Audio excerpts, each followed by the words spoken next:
Hello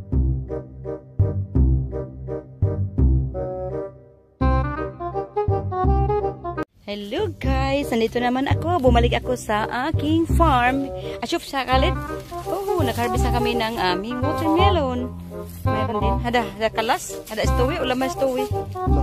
Oh, hada taba at tani. Lisa. At mamaya, dito naman ako sa magluluto. Binisita ko lang yung aming farm at namitas rin ako ng aking ilagay ko sa aking tuna salad. Ayan, pinisti yung ano namin, yung greenhouse.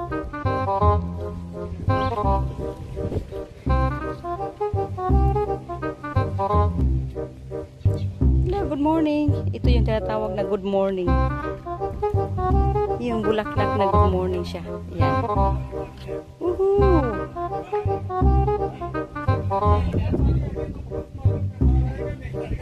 Ayan, may pani, malum.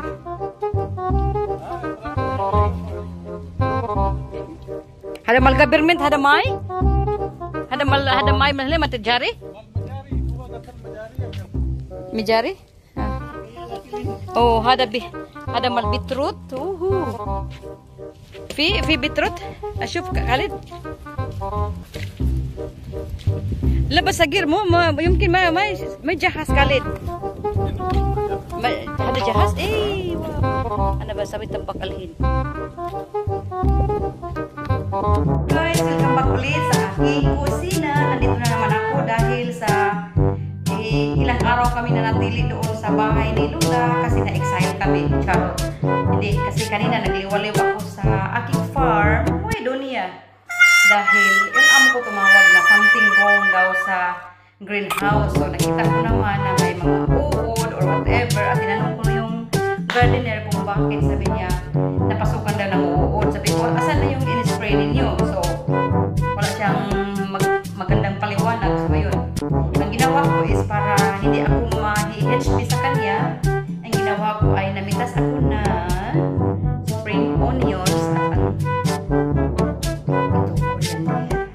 para kasi tingin ko sa kanila kanina liit na kasi gutom pa ako at saka wala pang magandang paliwanag kung bakit na hindi siya nag-spray ng medisina na bago kami umalis papunta sa exile kami is binigyan naman namin siya ng medisina pang spray noon dahil Junes na ako, gutom na ako ang gagawin ko dahil hindi ako naka-almusal doon sa exile namin kasi yung alaga ko is nagiging teacher siya at saka ako ang estudyante niya. So, magiging baby ka rin kung may alaga pa. So, ngayon is para naman sumisi ulit. Charot. Gagawa lang muna ako ng aking tuna salad before ako gagawa ng aking main dish na is chicken piccata. But for now, English yun ha? But for now, English tayo. Gagawa muna ako ng aking tuna salad. So, ito siya is from Ali is fancy tuna meat. So, ngayon, ang ilalagay ko sa kanya is itong napitas ko na spring onion at saka yung aking coriander. Ang bango niya, guys. Ilang araw ako sa na-exile, ito medyo bumaba na ako ng 1 kilo. 1 kilo daw, dalawa pa nga. So, ito ngayon, guys, ang unahin ko is bubuksan ko ang aking Mrs. Tuna dahil gutom na ako. Yan. Buksan ko ang tuna. Yan, bukas na si Mrs. Tuna. Dito ko ilagay ang aking tuna kasi, oh my God, this is my favorite. English yun ha? Charot, kahil gutom talaga ako guys, hindi ko na kaya. Kasi kanina, inibestigar ko yung dalawang gardener, parang ang liit-liit na paningin ko. Akala ko, lumiliit sa dahil sa galit ko, yun pala, lumiliit dahil sa gutom ko. O, ayun guys. Ngayon, is, tabi ko muna yung tuna at hiwain ko yung aking, bakit yan? Hiwain ko yung aking coriander na maliit-liit. Bawal isali yung kuha. Ayan.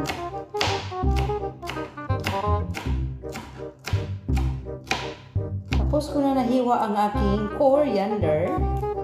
Dito naman ako sa aking spring onion. So,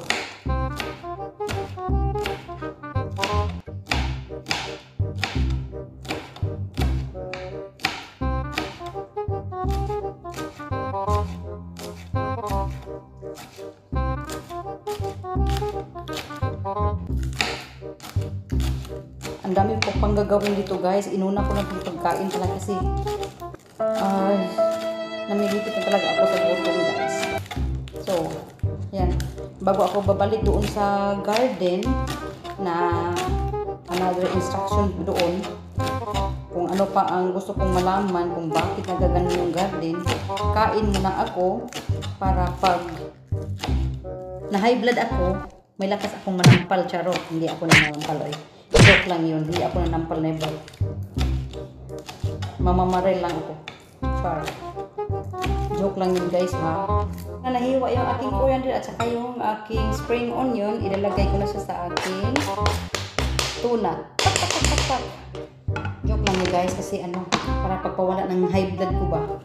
So ngayon, lagyan ko siya ng lemon. Lemon lang. Lemon, ayan. At saka black pepper. At olive oil.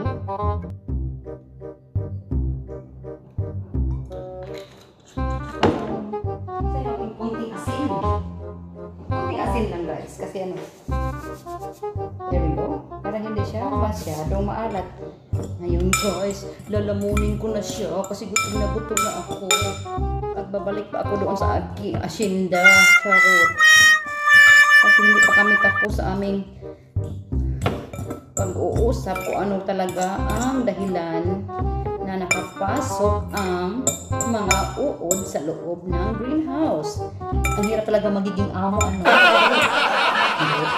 Ako kasi ang tinawagan ni amo na bisitahin ko itong farm namin. Char. Ganun lang kasimple ang aking tuna salad guys. Oh, yan. So, kung titikman na natin,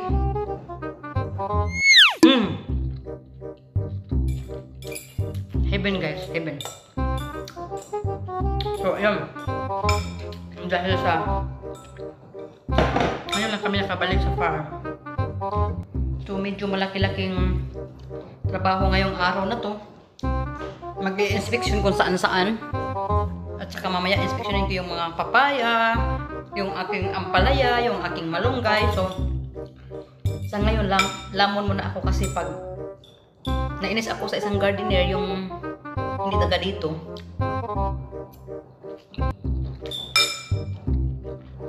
Para may lakas ako. Yan ang sinasabi sa Bisaya. Kaunta para mamatay gusto. Umabuang kuskan. Kaunta kuda din. Kaunta kuda kayo. Ang dali-dali pwede kong kaun kaya ako ang taong farm na kuwat. Ayan guys, oh, na before and after. Pati yung ano, yung lalagayan parang maubos na. Hindi, joke lang yun. Ito man talaga ako. At saka isang tuna lang naman yun. Masarap kasi niya. Yung taga ang paborito ko sa mga ginagawa kong makain. Tuna na may spring onion, may coriander, at saka olive oil, asin, at paminta. Yun lang. So, simple. Buhay na ako. Uy, ang lamig na. Ito yung ampalaya ko. Ewan ko kung may bunga siya. Hindi ko pa alam kung may bunga kasi Makati itong kinakaputan niya eh. Nakakita ng ating ampalaya, Makati ito. So mamaya utusan ko yung isang driver para tingnan doon sa taas kung mayroon siyang bunga. Kasi Makati ito. Itong dahon na to is Makati siya pag nadikit sa katawan mo. Kung iwan ko kung anong kasing dahon yan. At saka dito na ako. Oh, malaki na yung papaya. Ayan guys, pagbalik ng amo ko is pwede na akong mag-atsara. Yan. Oho, laki na niya. Ito siya. Pwede na akong mag-atsara balang araw. Ayan. So, dito muna ako. Buti naman. So, kalahati ng garden dito, nakat na nila yung, bakit kalahati lang?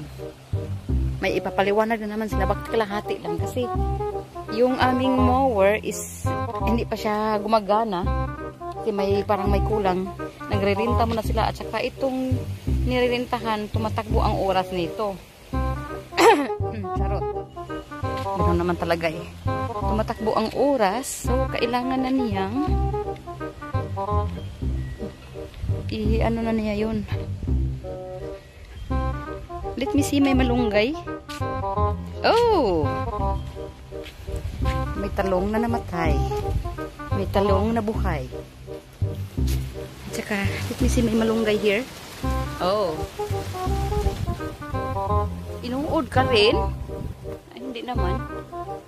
Oh, sige, okay na siya.